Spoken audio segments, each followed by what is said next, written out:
In a small city plagued by violence,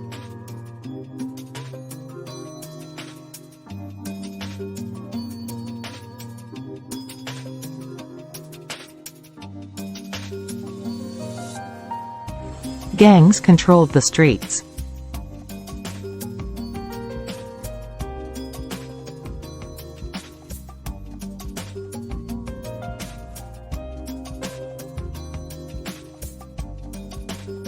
Residents lived in constant fear of gunfire, terrorizing innocent bystanders and leaving destruction in their wake.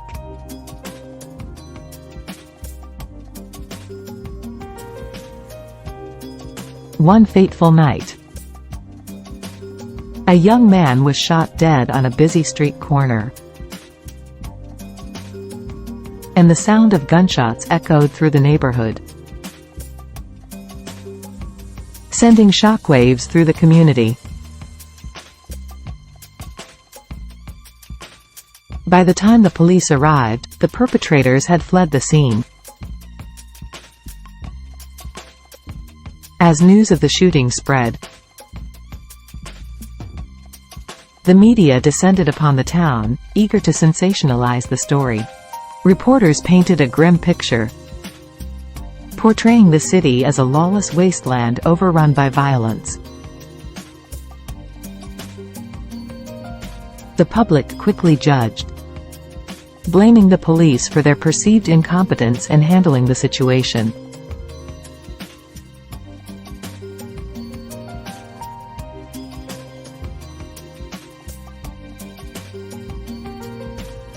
Under pressure to appease the outraged community, the authorities scrambled to find a scapegoat.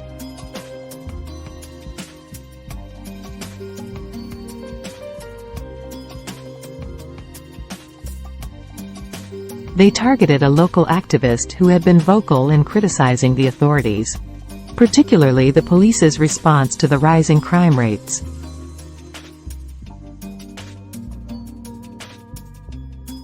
Despite a lack of evidence, the activist was swiftly arrested and charged with inciting violence.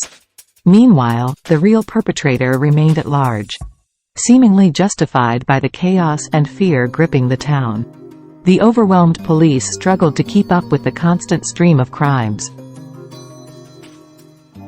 As the city descended into chaos, residents yearned for peace and safety, but it seemed like a distant dream.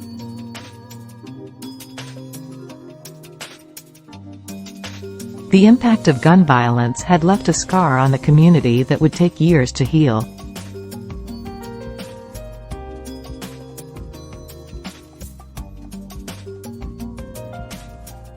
Desperate to regain control, the authorities continued to seek scapegoats, perpetuating a cycle of violence and fear. The actual perpetrator, living with guilt, watched in concern as innocent people were arrested and suffered for crimes they did not commit.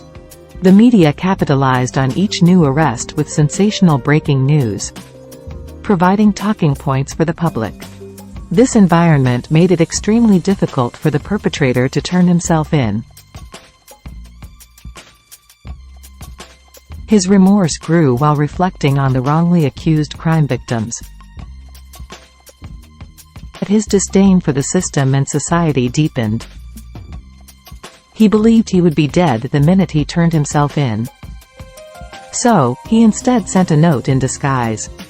He wrote, "You have the wrong people on trial. Unfortunately, the truth remains aloof because the system is oppressive. The society is also highly judgmental and unforgiving.